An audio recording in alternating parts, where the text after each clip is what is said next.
Right. I'm Rob, the curator of Award 7. I'm here with Catherine Gund, who is the filmmaker of this amazing new film called Meanwhile that I really want you all to go out and see. But before you do, let's chat with Catherine about it. Catherine, Meanwhile is a docu-poem in 6 verses. That's how it's being marketed. What made you land on that narrative structure rather than, the more traditional documentary arc? It is a very huge leap for me, like a big departure from the more traditional outline and structure that I've done before with a main character, with some kind of single narrative arc. And this was much more associative. And I was working with Michelle and Degucello on the soundscape and with Jacqueline Woodson on the text on the poem. And we were just trying to get some ideas out that made people question the ways we see things and the ways we codify them, the ways we use language and what we mean by that. And in doing so, we wanted to open up a lot more opportunity for us to relate to each other, to understand identity, to live in the world, and to break away from some of the fear and violence that we're surrounded by. And the title, let's talk about that. Did that concept evolve during production, or was it always a title from the start? And then what else does Meanwhile now mean to you after the film is completed? Yeah, well, we started with all of the breathing during COVID. So George Floyd was strangled. COVID was about sharing breath and having air be contagious and dangerous and potentially fatal. And also, we had two friends. I had one very dear friend and then another friend's mother, both of whom appear in the film with their breathing tubes, with their oxygen. And it was sort of what is, you know, the Meanwhile title came to us a little later because we were dealing with this idea of kind of time not being just one direction and Yeah. building off of our notion about identity being an experience that you have your assigned race and gender and sexual orientation, these things, but they don't necessarily mean anything. Even though we use one word, we call each other by these things, we think we know. But as Toni Morrison says clearly, what do you know when you know my race? You don't know anything about me. But we do think that there are real manifestations, real ways that those things are being manifest in our lives. And so we're trying to figure out that space where we say, yes, being white, for me, I have experienced whiteness in this society in this way. And that leads to my values and my sense of belonging, wherever that might be, and my relationships with other people. But there isn't just one road to be white or to be any race or any combination of races. So in the notion of Meanwhile, we didn't want to re-traumatize with all the violent images here that you see over and over. I mean, this was a 9-minute video of a man being murdered that people watched and saw and played and aired over and over and over. So we didn't need to see that. We didn't want to make it seem like smiling and hugging and dancing was the goal, the singular sort of goal we would arrive at. And or that it was realistic. It's not realistic. So we were like, how do we live in the chaos that we understand the world to be and not feel chaotic all the time, not always feel on our back foot, not always feel scared and alone. And so, Meanwhile, actually, for us, occupied the place in between those extremes and said, yeah, there's joy and violence, and that these ways of understanding our relationships and our lives and our day. And meanwhile, what I love about the term, and we put the definition up at the very beginning, is that it's both sequential and it's also synchronous. So things that are Yeah. happening right now are happening. Meanwhile, you and I are talking, and things that might happen later or happened before you and I spoke are also the meanwhile. And that gave us this latitude to go back to not having a single narrative or a single main character, is that, we are artists, our friends are artists. And I do believe that artists, and I think if people could get in touch, everybody is an artist because we are creating reality. That we wanted to be with artists in the meanwhile, not have them explain things. You'll notice no one in the film ever says that's racist or that was racist. We are just in the space of saying everyone can look at this and we will get different things out of it because of the experiences we bring to it. And so the artists are really giving us a vision of something that doesn't exist. And I think that's what the film we're trying to do too. I love that. I really do. And I really love it how breath is so central to the film, not only as a metaphor, but as a literal presence. I found that really grounding, and it allowed me, I don't really know how, in my layman's terms, to kind of sit with the concepts that you were presenting to us, the five of you. And I was wondering, when you're editing something like this, which is non-linear, it's very conceptual with M. Trevino, your editor, um, were there any scenes or sequences, I guess, that you struggled over including or excluding because they felt too intimate or too raw or too risky? Talk us through that Mm. challenge.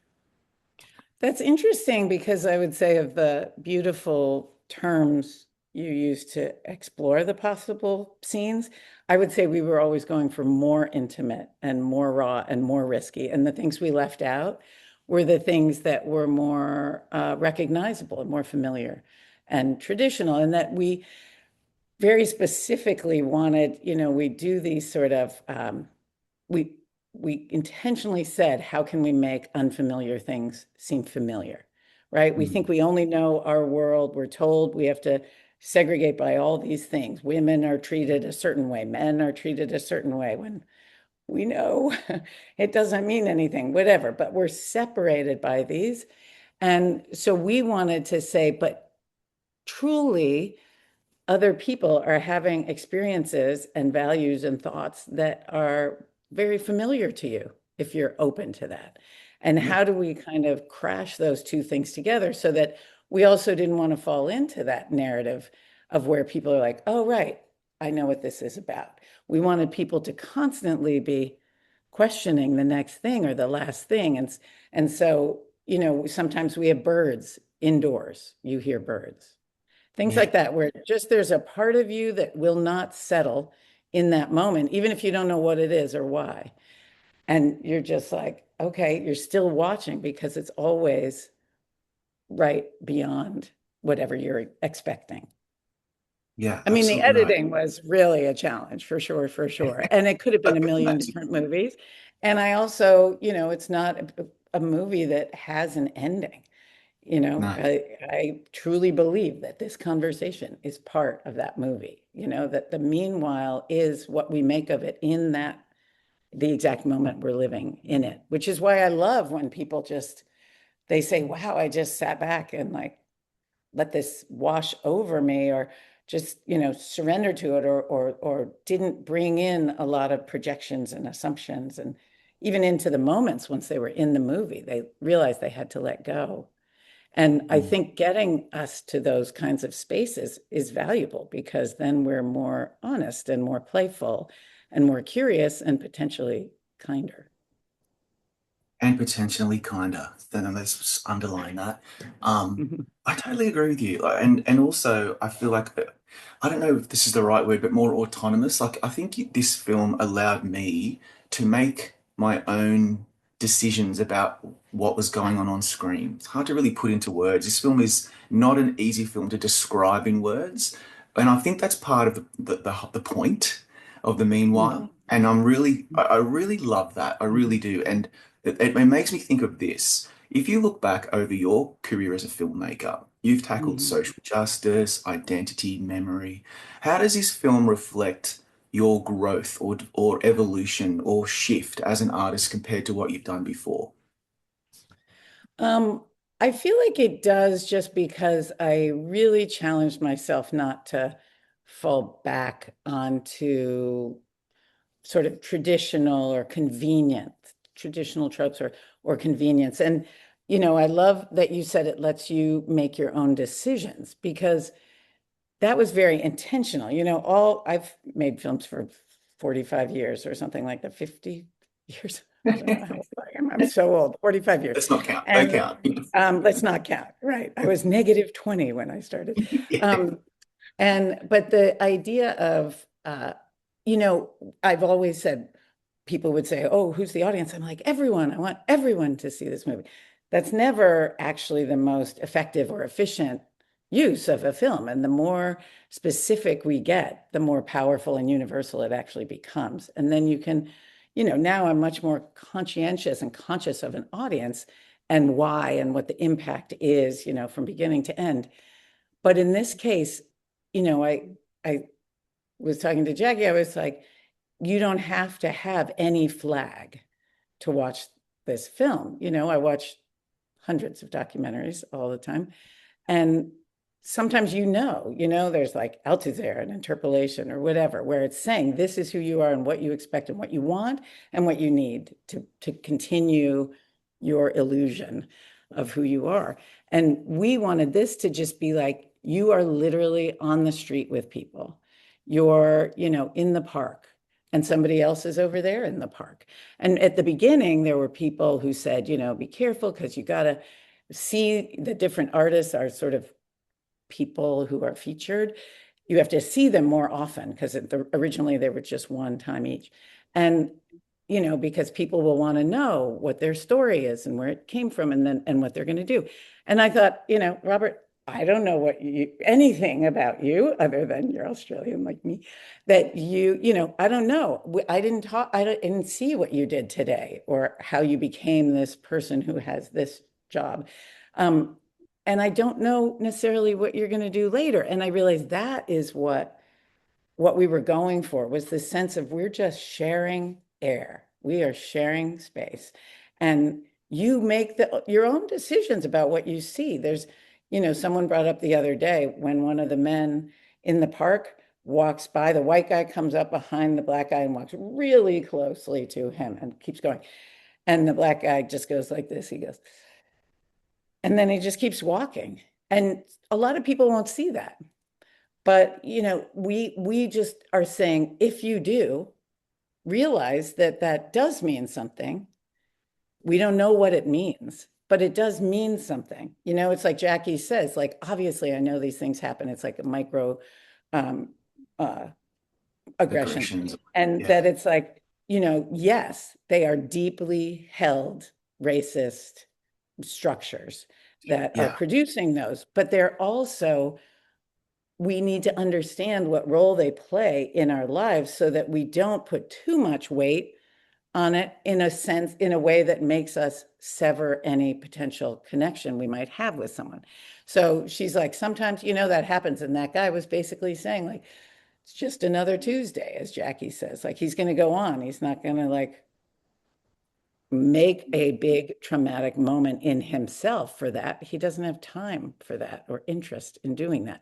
And so when we see it, we might identify, with his like shrug, and we might not even notice. We might just, so I think you don't have to say, like, I have a trans flag or a MAGA flag or a BLM flag. You just get to be there. It's like the people in the funny mirror, the boy and Baldwin is saying, I don't believe in Black people, and this little boy's in a funny mirror and it's like at a Yeah. carnival kind of thing. And then he says, but I don't believe in white people either. And the white family comes by and they're all whacked out, but they don't look and explore. They just kind of keep going. And it's like, what does it mean? I don't know. It means whatever you bring to it and make of it and take away.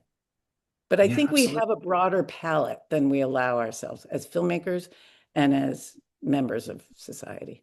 Society, exactly. Because two things can be true at the same time. We can absolutely acknowledge and discuss and think about identity. And people like to say identity politics. It's not politics necessarily, it's just identity, it's race, it's Mhm. gender, it's sexual orientation, as you said. Mhm. But it's also about living in the now. Like I felt like this movie, there's this word that kept coming up in my mind, which I can never pronounce. It's like simultaneity. You know that word? Like it's all about we're all kind of Simultaneity. existing at Yeah. the same time, Simultaneity. and we're all doing That's right. this.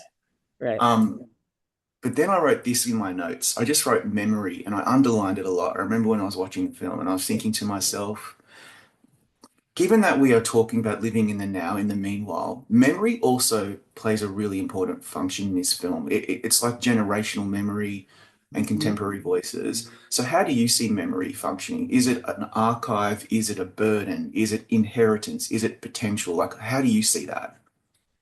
That's such a beautiful question. And memory, I mean, you said it even earlier about some of my other work that I explore that a lot, and I do in a variety of ways. I think of films as archives. I think of them as ways to bring together some sense-making materials and to try to craft a sense out of it. And we're using memory and history. And, I have four grown children. There's footage of all my children. So it took us 3.5 years, I think, to make the film. But some of this, a lot of it is stuff I've shot on, old cameras before we had cell phones. Obviously, there's a lot of Super 8 in it that I still shoot on sometimes because it evokes a different feeling. You don't get this high def color, you think you're in that same space. It's like, no, this is a space that and you felt and you will understand in some way, but it won't be projecting like reality onto it, but more about how amorphous our sense of self really is. And, Yeah, the breathing lent itself to this so well because that's the six verses came from that, which was this idea of there's a breath. Like that's the difference between being alive and being dead, right? Like if you have a breath. But, you're not the only one. So other people are around. And so there's more than one breath. But then how quickly they're sort of it implodes, like it becomes power dynamics and, push and pull. And I mean, even within romantic, intimate relationships, it's like where is the edge of us? And that is forever going to be a chaos, right? We just are not the same person. We've taken it on. We've said, okay, we're going to be human in a place with other humans. And how do we then navigate the chaos so that we aren't constantly tripping ourselves and yeah, hurting ourselves and hurting other people? And, for me, that is memory, right? It's like how I only know what I know because I went through it. yeah, Like, I don't believe it just because someone says. I mean, we have somebody right now running this crazy country who thinks he can just say it and people will believe it, and that he can say opposites things and it's working. It works with a lot of people. And it's just like, people who don't buy into his fantasy world are just like, what? He's like, don't talk about that. Talk about how great I am and talk about how great I'm doing on X, Y, and Z, all things he's doing terribly on by any measure. You can see how high the prices are. And objectively. he's like, I'm doing so well. And so it's like, I don't believe that. So and I think that that is what critical thinking is. And I think that's what artists do is that, and it's hope, which, is such a sort of foo-foo word if it's not explored and like really mined for its richness, because hope is saying that it doesn't have to be like it is right this second, that Yeah, we have agency because we're all just in one big pact. And if we yeah, don't want to buy into that pact, you know, a, we can learn from what we know and what we've done and what our ancestors have done. I mean, I'm not a historian, but I make reference to history all the time. yeah. I mean, which is why you hear the elders and the ancestors in the film, James Baldwin, Toni Morrison, I've already quoted, but you know, Hmm. Carson McCullers saying, I don't have a we. I don't have a we. I mean, this is ages ago, a white Southern woman who really got it, was like right there with me and Jackie. And that's from this record we found. And she sounds like she's about to start crying because she says, I realize about her brother and his wife, they are the we of me. And we all have or need a we. I mean, we have it if it might be a bad situation, like we have to just keep questioning Yeah, things, and it's hard. It takes a lot of energy. it sure is. Because, like, I mean, that's why I feel this film is so aligned to my own personal beliefs. Because fundamentally, I feel like if people were a bit more empathetic, put yourself in someone else's shoes. Like, there's billions of us on this planet, right? And we all have our own meanwhiles and our own existence and breath and persistence and presence.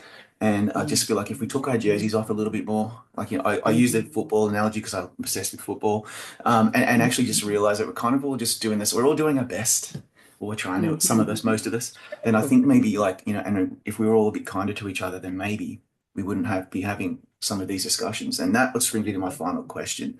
If someone walks away from this film like changed in a subtle internal way, more aware about breath, presence, empathy, persistence, what do you hope they carry with them going forward afterwards? I would say it is just that they should constantly believe in their vision, in their imagination, really, what that word really means. That they can imagine the next moment, the meanwhile, the simultaneous or the synchronous, that in a different moment, a different dimension, that they can bring some change to it. Because I just don't think we want to sit here and be the same, regardless of whether you think in broad strokes that the world is going to hell in a handbasket or not. We don't want to stay right here. We want to feel the good things more. We want to, do the things that make people we love feel better or be better or, have more justice or have more fairness around them. Like like you said, we're doing our best. And a lot of people are parents. I mean, that certainly comes out that way. People who, and I mean parents very broadly, like people who, professors or even younger school teacher, high school, middle school, that there is a sense of generation. And I think we know, even with this memory, that part of what we're doing is keeping people alive, even if it's not intentional, that there is a way that we are carrying them with us so that we can keep changing and moving forward. And that's what I want people to just never go for the easy thing. Like there was a day, like I said, 4 little kids, single mom, and there was one day, and I reached in the cupboard and there were juice boxes that I had put there. And I took them out and to give to the kids. And I thought, what am I like? There's nothing about a juice box I believe in. Like nothing. I don't even like believe in juice. And box juice and individual juices and snacking and sugar in the middle of the day, like none of it made sense. And I was like, how did that get there? And it's because sometimes you don't have time. And it is the chaos of the world and life. And you're just like trying to keep up. And we all have different relationships to that and different choices we get to make based on all of the kind of identity issues we've talked about. But there is this sense of like, we got to get a grip on the meanwhile. We have to reclaim it. We have to Yeah, embrace the chaos.